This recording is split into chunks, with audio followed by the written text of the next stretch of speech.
Hello everybody, good afternoon and welcome to the Viking Malt webinar series. Today we are meeting for the third time and we have also a really nice subject to you because we are going to talk on how to use Viking malts. We have also a special guest today with us. There is Timo Huttunen, who is a director of special malts. Timo is also very experienced brewmaster and have a lot of experience in malting technology. So he will also support us in the question and answer session, which will of course run at the end of the webinar. Before I will pass the voice to Raimo, I will just shortly say something about our technical details.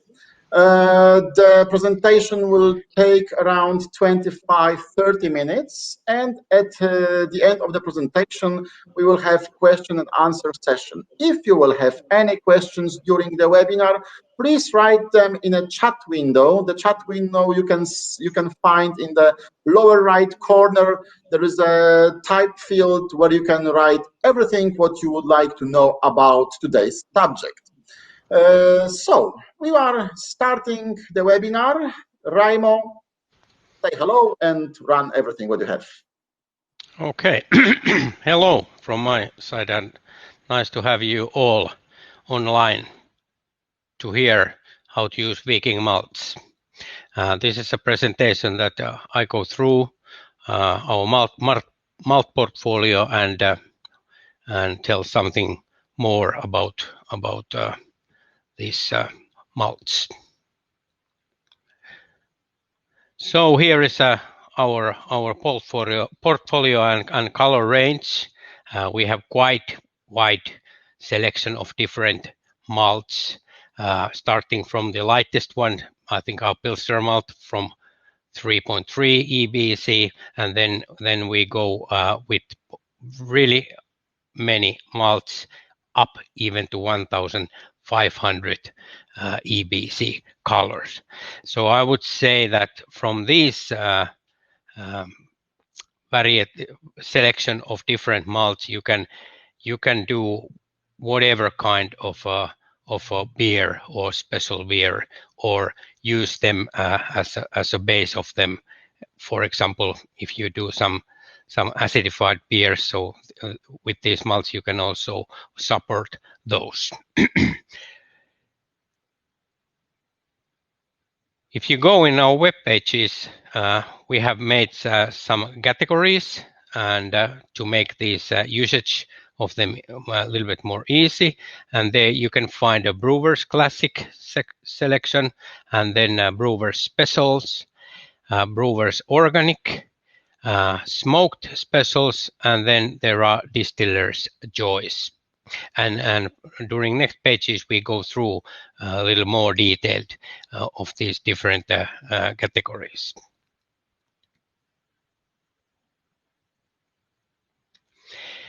Brewer's Classics, I think as the name says they are a kind of a base malt, basis of the beer, and they are all kilned malts, and they are planned to be used in high dosage. All of these malts, Pilsner, Pale Ale, Pilsner Zero Malt, Vienna Malt, and Wheat Malt, they can be dosed, and dosage rate can be up to 100%. On a red, you can say that consideration with wheat malt, of course. Wheat doesn't have a husk, so you most probably end up with word separation problems if you're using it in high dosage. But if you do from smoked wheat malt like Polish Grodziskie, yeah, you can add some rice husk or something in it. But very high dosage rates, all of these classic sections. They are low in color. They have a huge and high activity, and they are so-called easy in flavor. So if you use them a lot, the taste is still quite nice, I would say. They are very high in extract yield and gives a high attenuation. So use them as a base.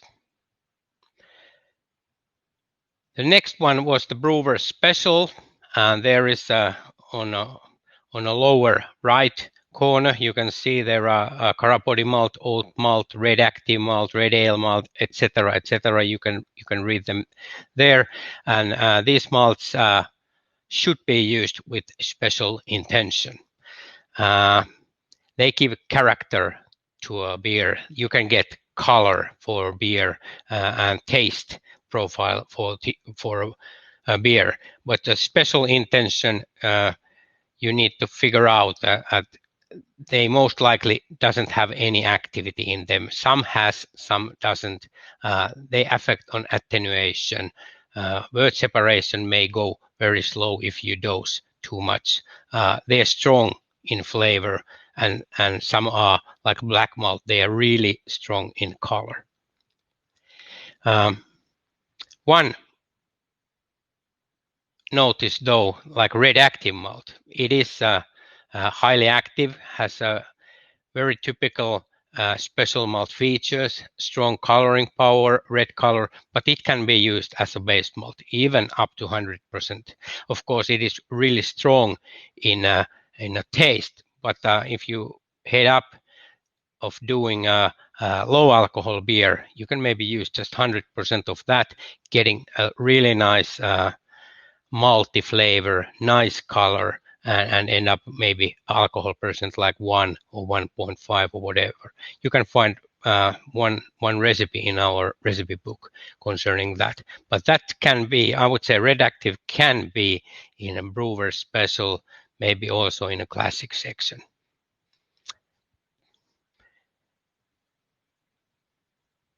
Then we have the smoked malts, and our smoked malts, they have a really nice activity and really nice extract content. They can also act kind of as a base malt, and our smoked malts are not very intense in smokiness, and they are planned to use in high dosage rates. And we think that we don't try to put a smoke sticker on top of the beer, but when you use this little bit low intense smoked malt in a high dosage rate, the smokiness goes inside the beer. I have tasted, and actually I know that there has been some beer competitions that malt has the beers with our smoked malt has won even prizes, and the dosage rate has been really high. I'm talking about 70% up to 85% or so. So that's what I mean, that it can be used in really high dosages.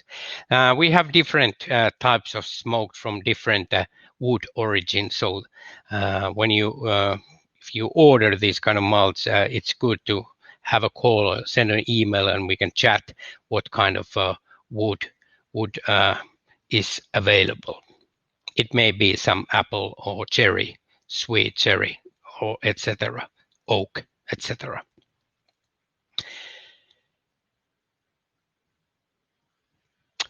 So here we have some typical malt analysis, and the Pilsner and Vienna malt, which are the first ones, they are clearly the classic section, and then the rest one goes with the special malt section. And as you can see, the extract content of the classic malt Pilsner Vienna, they are high. Moisture are typical, very close to a Pilsner malt level, and the coloring quite low. Then if we go on a column that is on the right, you can see that the activity levels are quite nice, over 300 Windis-Kolbach units. So that shows that you can use them in quite high dosages. Then you go down the Munich malt, you already have lost some diastatic power, but the coloring power is getting up, and the extract is a little bit getting low. these are due the features what were and the processes what we do during the malting, and we have a high fan, and you need to a little bit malt it more, and then you go and get some color and use also the fan level there, but then you have also a little bit lower extracts. Then caramel malts, already you can see on the right that the diastatic power of this caramel pale, caramel 100 malts, etc. There can be other caramel malts, so it's typically diastatic power is 0. So don't count any activity from caramel malts, but you can get a nice coloring effect. We in the first second page I showed you the portfolio. There is quite wide range of caramel malts from caramel pale, which is 6 to 10. Then we can go up to caramel 400, caramel even 600. Then it's a black malt, which is dosed with the very low percentages and giving just the color and very high roastiness, a little bit bitter and harsh taste effects. Of course, with that dark malt, the diastatic power is 0. Then wheat malt, it is one of the classics.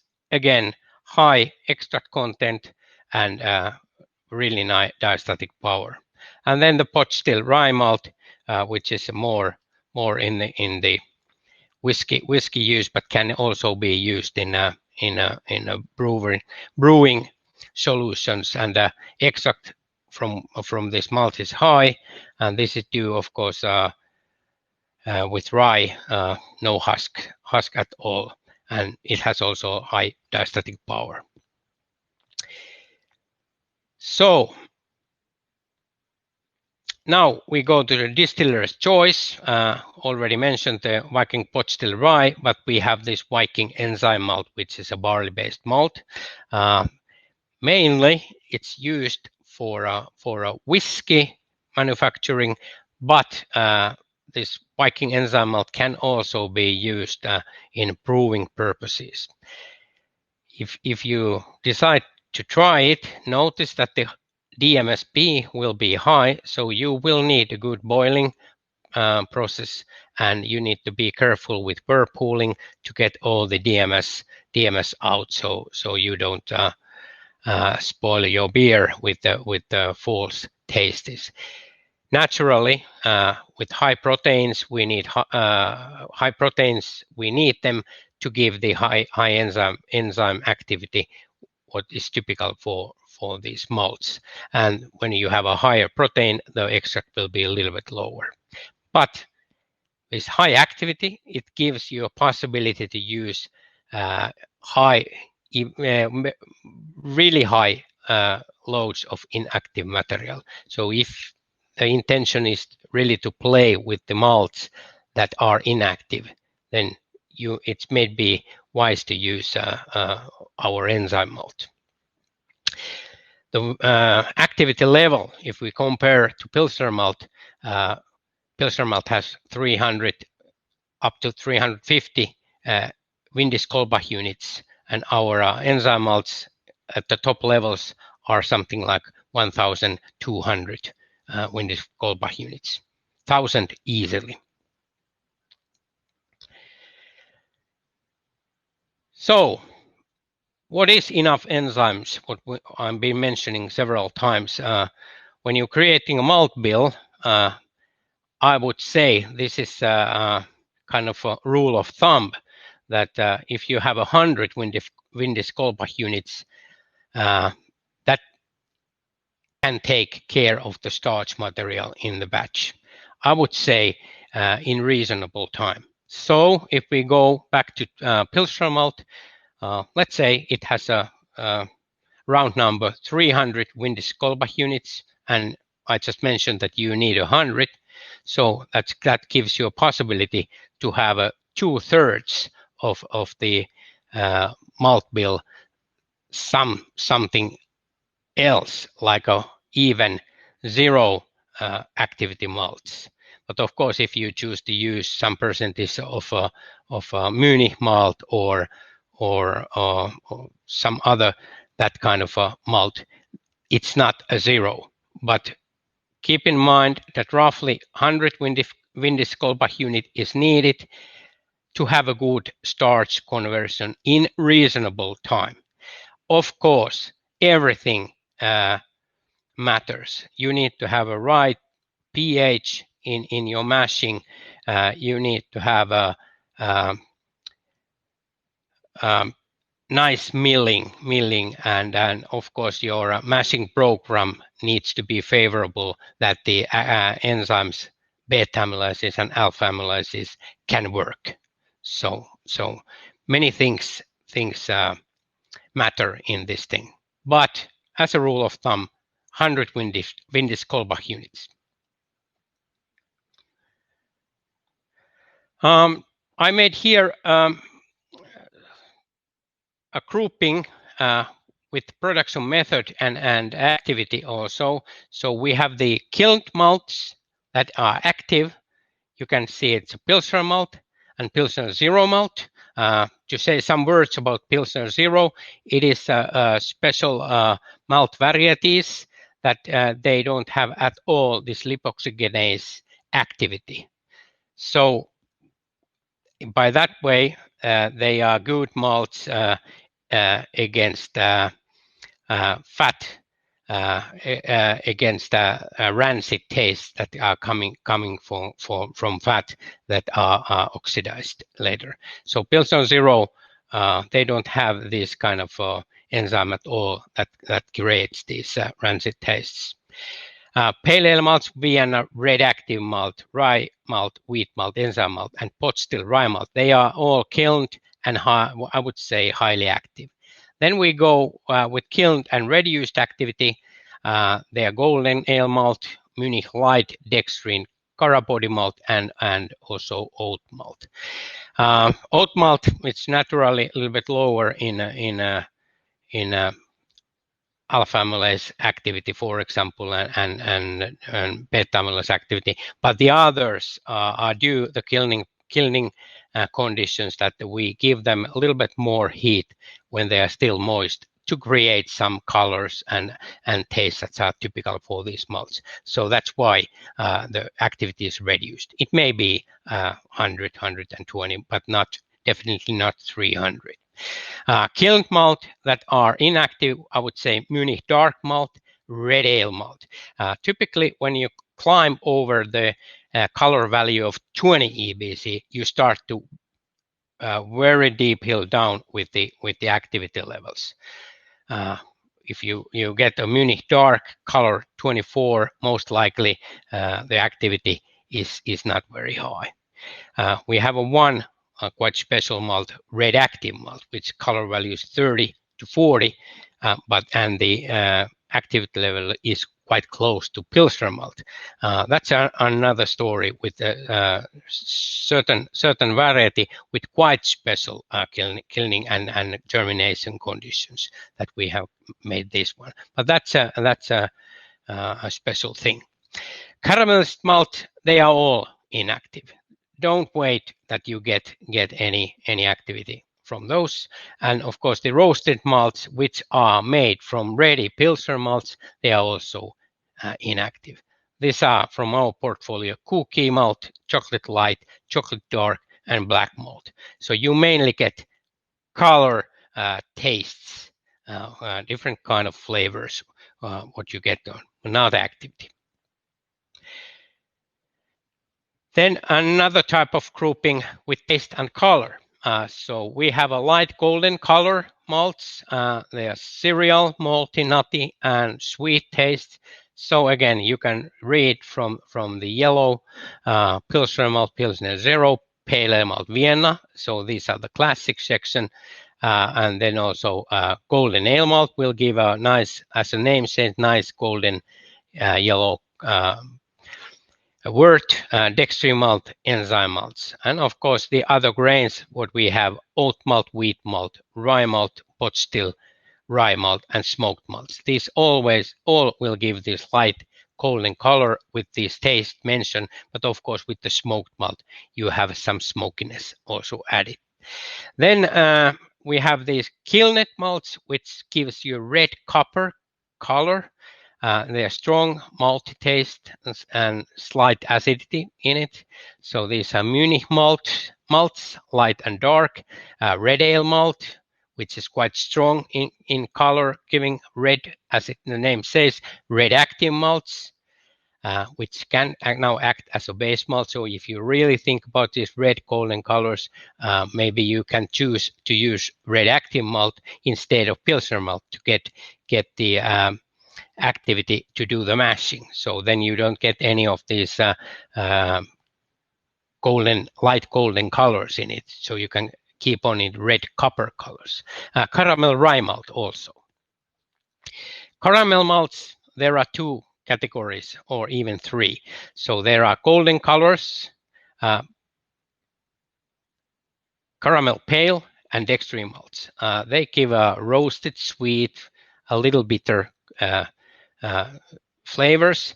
Then we have so-called red section, reddish color. Those are caramel malt 30, 50, and 100.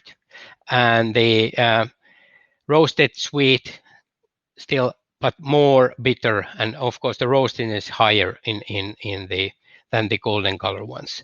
And then we have the dark colored caramel malts, which would go up from 150 and up, and they roastiness and bitterness are increasing all the time with the color number. Then the roasted malts from Pilsner malt, roasted, burnt, bitter. You can have coffee type taste. So cookie malt, which is the lowest in color, and by that way, the less roasted and less burnt, gives golden color, maybe a little bit darker golden color than the light what is on the left. Chocolate malt, which is I would say dark brown already, and typical taste, quite much coffee I can find from it. So, and then you get chocolate dark but black malt, which is giving a very black color. And there I can just give a hint that quite many brewers use that you have a lager beer, you want to give a little bit color, and you add some black malt, which is good. Of course, you get it more dark, but keep in mind that when you mix black malt in it, it's always giving the gray tones in the hue. So if this is what you want, good, but maybe there should consider also, should I get the color from some other colored malt to get maybe a little bit red copper color, or even the keep on the yellow side. But black malt always tunes a little bit towards gray. Example of color formation. This is an example made with Pilsner malt and red active malt. On the left, you can see the highest is 100% Pilsner malt, then 80-20%, 60-40, 40-60, 20-80, and the lowest 100% red active malt. And the color value, it's like watercolors. If you have everybody have made their own paintings with watercolors, and most of the malt, you can handle that they act just like these colors. This is from high gravity mashing results. So like you can see, the extract contents are about 16 and a half plateau, and the color is coming from 7.5 up to 63.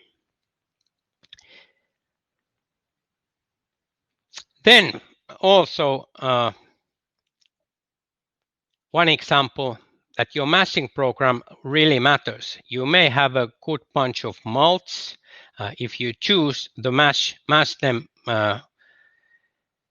with a certain way, it surely has some effect on it. Here we have one example with the program 1, starting from 48 degrees Celsius, 30 minutes, 66 degrees Celsius, 30 minutes, 72 degrees Celsius, 30 minutes, and then out 18 degrees Celsius. And you can see that Pilsner malt and the dextrin malt are made with that.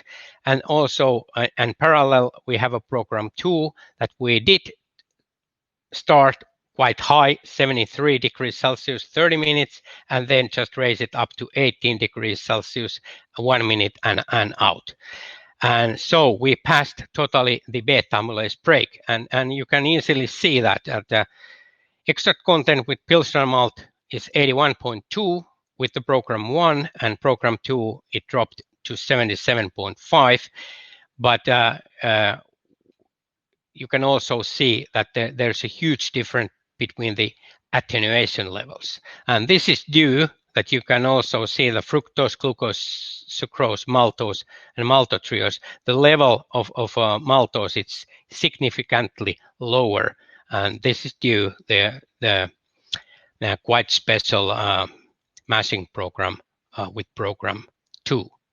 Might do quite nicely if you head to low alcohol beers.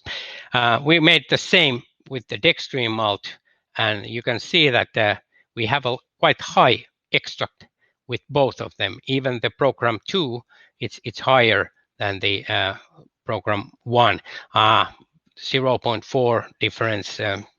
It's close to nothing here. But anyway, but you can see that the attenuation level is significantly lower with the program 2, and this is also now due that we skipped totally the beta amylase break.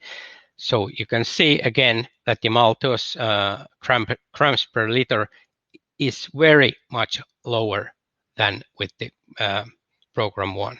So to understand that you may have a high extract, but in the extract you always have some other material. It may not be the fermentable ones, and you may, with the Pilsner malt, for example, with the program 2, you may end up that there's something wrong with the malt because you don't get good attenuation, or you don't get high yields from that, but it may be due the mashing program. In some cases, the same thing could happen, that you have made a malt bill, that your Windis-Kolbach units are so low that there's no possibility to create a good mashing end result. So mashing program really matters.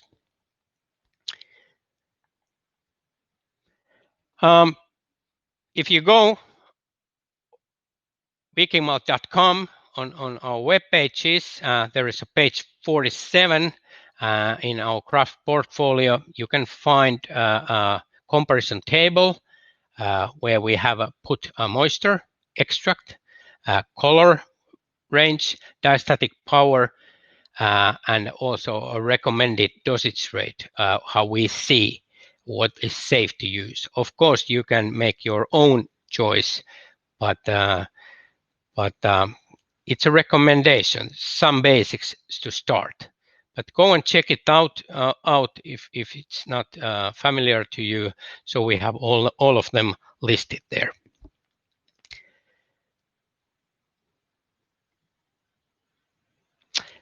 Then once more, some practical tips. So think first twice what you are looking for, what kind of malt you have.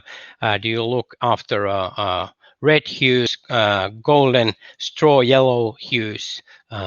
Would you like to put any black malt in it, or should you use some other malts? Think twice all of this. Study malt specification.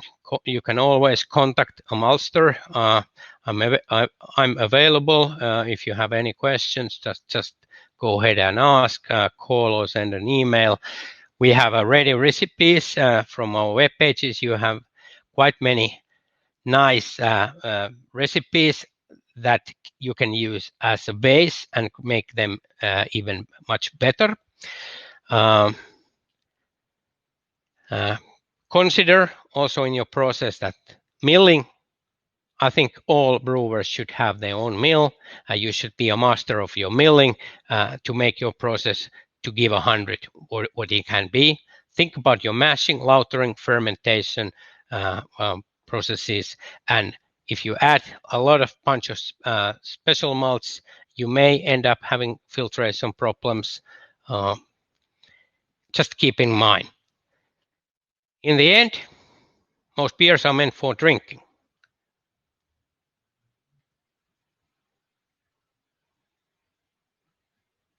All right. Thanks.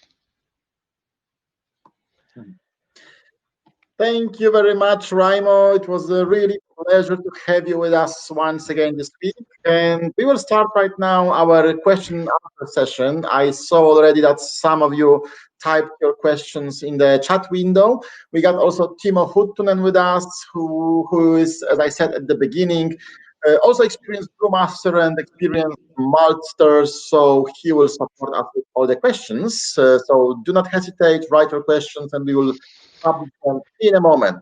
First questions, guys, Raimo and Timo. Is there any variety selection for rye malt?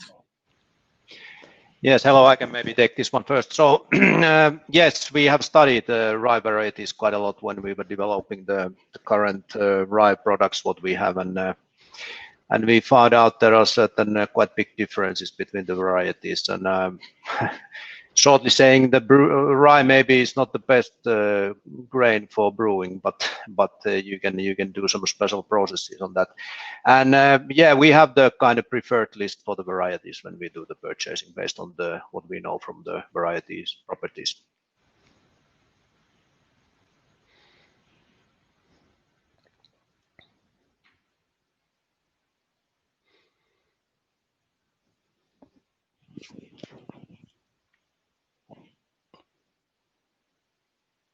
Okay.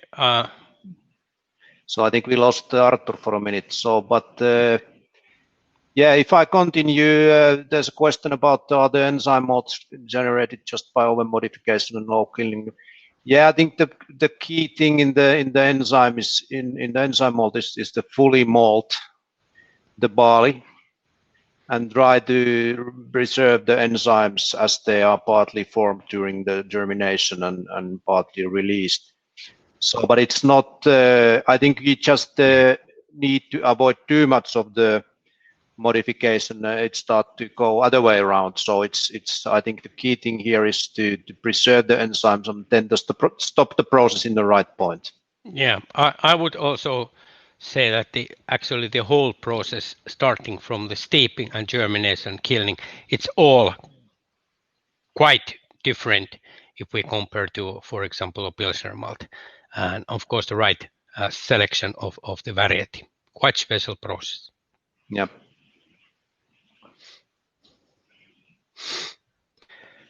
Okay, I might say so. Pilsner malt, typically there are in specification maximum 5 ppms in normal malts, but the higher we go in color, it tends to go lower in this. Yeah, but I think it's quite much on the depending on the varieties, because the varieties who tend to have a higher proteolysis tend to give more diet, the precursor of the DMs. So yeah, a lot of modifications / the variety question. But typically, as you said, we tend to keep below, preferably below 4, but sometimes 4.5 or something. It's quite typical in our understanding. Yep.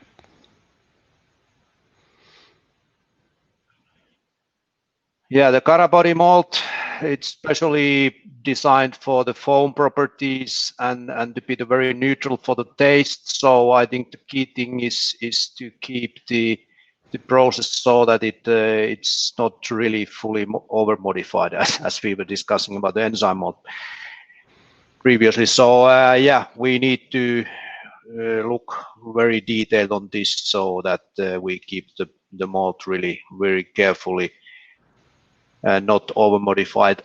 Also quite big, in my understanding, quite big emphasis on what kind of barley we use for this malt.